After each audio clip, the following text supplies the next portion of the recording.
Back on DYT Sports, let's talk a little bit about Ezekiel Elliot. He's been one of the most polarizing players to follow throughout the preseason and the summer in itself. If you go back to July 22nd, there was reports of a domestic violence case being brought up against him over a 5-day period. There was investigation into that case from prosecutors. They have found not enough evidence or anything to really convict Ezekiel Elliott, so those charges were dropped. However, the NFL is still investigating Ezekiel Elliott, so he still could face some form of punishment from the NFL, even though prosecutors dropped the case. So if you were a little confused yesterday, there was a tweet sent out by one of the Bleacher Report NFL senior writers.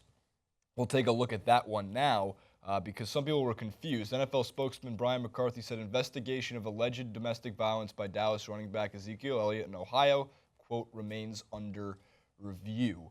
And then some people got confused because they said, no, the charges were dropped. No, well, it's different. Prosecutor and NFL, two different private entities. So obviously NFL can still rule on, a punishment or some form of discipline if they feel necessary. However, the interesting topic of conversation here is coming from the fact that a lot of the times when we see domestic violence charges being brought up against specifically an NFL athlete, a lot of the time social media treats it as you are so goddamn guilty until you are proven innocent. When the reality is in our country, in our judicial system, which doesn't necessarily work as perfectly as we'd want it to, it's supposed to be innocent until proven guilty. Yet that doesn't stop internet and a lot of people reacting to the fact of, oh, look at that, Ezekiel Elliott brought up on domestic violence charges. I mean, I can't believe he just beat his girlfriend like that. That's a lot of the reaction you see.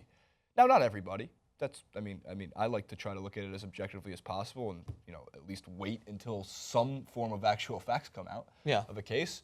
But I think it's one of those things where, Francis, I'm not sure if you agree or disagree on the fact that do you think it's wrong that it's guilty until proven innocent, or has there been a pattern that's been established amongst NFL players that would say otherwise? I'm split on this, right? I've often vocalized that this league, its track record, there's a lot of domestic violence cases. There's a lot of instances where athletes that are channeled through and are taught that they have to go out and kill their opponent and show their physicality and wear their emotion on their sleeves, don't know how to deal with emotional situations off the field. That is an unfortunate reality. Ray Rice is the most notorious case, I think, in the past 2-3 years. And because that was handled poorly and the media obviously ran it in a certain way, that video was everywhere. That's all that people can see. Whenever they see domestic violence, that's the image that pops up in their head. And it is an unfortunate reality, but we cannot get rid of that. So with that case so prominent in our memory, it's only natural that you're going to assume that the same thing is happening again. Even though it's not necessarily fair on everyone, the same thing can be taken in the other way, where it's not fair on the women that are involved in these cases or the other men that are involved in this case as well. They are maybe targeted, and because it's so common, it gets kind of lost in the pack. You know what I mean? So there is two sides to it. The one thing I would say is that, you want to gather all the facts. I'm actually very proud of the way we covered this story. You weren't in on the first day we covered this. I can't remember where you were. I don't think I was. I think you might have been in Vegas. With the Piker, probably, my other so home. It was myself and Hassan Piker, and we didn't jump to any conclusion. I actually came out and said that either way, it's like if you look at the case studies in the past, there is every chance that this can be true. But there is also every chance, unfortunately, that people out there may look to exploit the consistency of this problem to their own benefit. There may be girls out there, guys out there that want to exploit the domestic violence problem in the NFL to try and get gain in their own life. Right. That's a harsh reality, and it's often hard to hear that. Why would someone look to try and put themselves in the limelight to do that? Because everyone's looking for something to gain. A new draft pick like Ezekiel Elliott, a new person who was already in the limelight for a Snapchat story where it looked to be exploited for money. It is an unfortunate reality. I would like to think that in this world, in this day and age, with the fragility of this conversation, that people would be a little bit more wary and would look to actually come forward with cases that do have to be addressed. But people will try to exploit situations for money. That is an unfortunate I think one of the things that people need to start seeing is that there's still a chance that a lot of these guys start to mature. I think there's actually a lot of similarities between Jameis Winston and Ezekiel Elliott and how the media paints a picture. Right? Jameis Winston, a reason for him not being a potential #1 overall draft pick, a top 3 draft pick, was because, well, he's a child.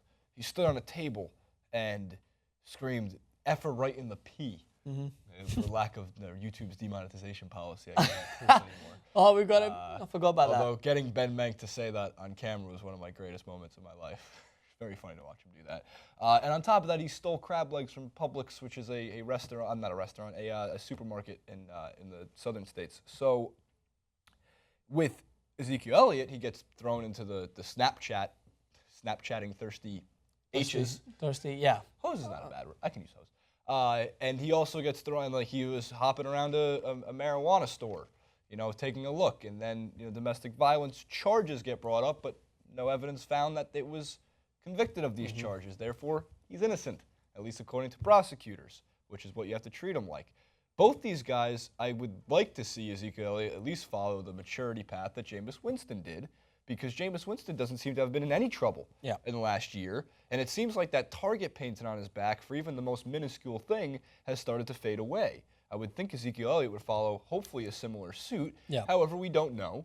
We don't know if this keeps popping up, that he's popping around weed stores. But again, neither of these guys have done anything outside of a petty, minuscule, minute, even if you consider it a crime. Yeah. What, stealing crab legs, jumping on a table and saying F her right in the P. Like, these are little immature things. These players can mature, and we hope they do. Yeah. So the media has a great way of painting pictures. They really do. And sometimes they want to make targets out of people for a variety of different reasons. And a lot of that time it comes from players who have a very minor track record of certain patterns of immature behavior. Yeah. And that's it. And that's all it is. There's a little bit of immaturity, but that's what happens. A lot of these guys are 20, 21, 22 years old. They're not 32-year-old men walking around the Rio de Janeiro bathrooms. The only thing that I would look to kind of make as my final point is that in an unfortunate situation where both sides can be true, someone can be looking to exploit another, and someone can be actually involved in a domestic violence case, every single time I'm going to hope that we pay attention to any claim of domestic violence, because of how regular it is in the NFL and because of the severity of the issue. It's unfortunate that we're going to look to assume that this person's guilty, and look to assume that there is some substance to this case, not necessarily meaning that they're guilty, but look into it to make sure that there is something there that we can investigate. I would rather we go that route every time, so that we don't leave an individual, a woman or a man, being beaten in a situation that they're not seeing justice. Fair. That's always going to be my look to in this situation, because the humane aspect of it is, yes, it's despicable that someone may exploit someone for their money or for their fame, but it's also despicable that just because it's consistent, that and there is separate instances where someone may be looking to exploit, that we don't take the severity of a domestic violence case and look into it to try and prove that that situation is actually happening, and try to hold that person responsible to justice, I guess. Fair enough. Fair enough. Comment below with what you think about the media's painting of Ezekiel Elliott thus far in his career, one that has not included one single regular season snap, but that changes on Sunday, because we are very excited for the NFL. Giants against the Cowboys. Hell of a way to open up week 1 of NFL action. At Francis_Maxwell on Twitter, at JasonRubin91. Everything else in the description box below. We'll see you.